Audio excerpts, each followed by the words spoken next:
Alright guys, this is the last lesson in this unit.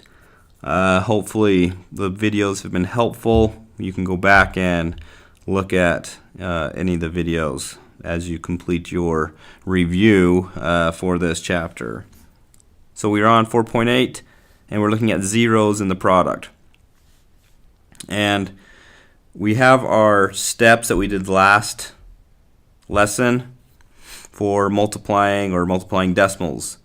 So what we'll do right now is let's write those steps in, make sure that we know our steps, and number one is write down the problem. I have a problem up here, 0.07 times 0.8. So let's write that in. So we have 0.07 multiplied by 0.8.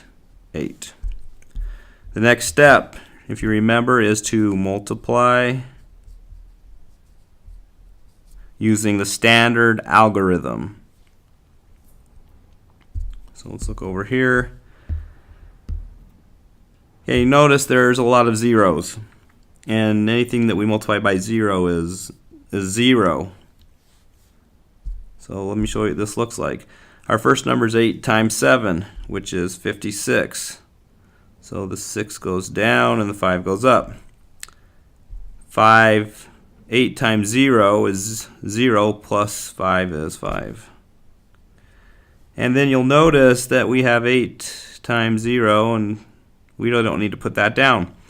And if we wanted to, we could drop a 0 right here and then do 0 times 7, 0 times 0, and 0 times 0, but we would just have a row of zeros. And so technically we are done with this problem. The only thing we have to do is we need to count how far the decimal moved to the left in the original problem and then move the decimal in our answer. If you look at this problem without the zeros, 8 times 7 is 56, and that's really all you need to do. All we do now is we count how far the decimal is going this way, to the left, and it's 1, 2 in that number, and then 1 in this number, so that would make 3. 1, 2, 3. So we grab our decimal right here, and we go 1, 2, 3. In the blank space, we just put a 0. And so the answer ends up being 56 thousandths or 0.056.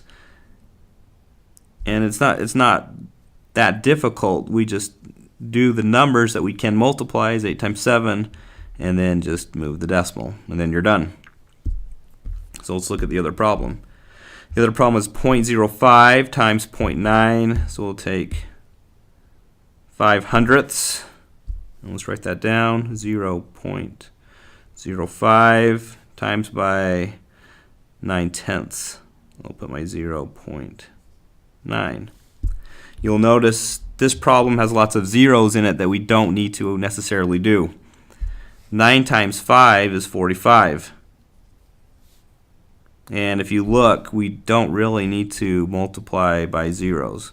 So we're technically done. Our last step is to count the decimal and how far it is. This one is 1, 2, and this is 1. So 1, 2, 3. In our answer, we'll go 1, 2, 3. So let's grab yellow. We'll go 1, 2, 3. So the decimal is right there. And then in my blank space, I'll put a 0. So the answer is 0.045. This lesson has problems that are exactly like this.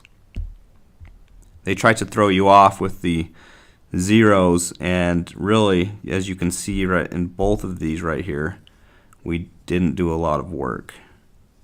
So let's move to our back page. Here on our back page we have a problem for you to work out. Go ahead and work that out, come to class, and that's the end of the unit. We will do a review and prepare ourselves to take the assessment. See you tomorrow.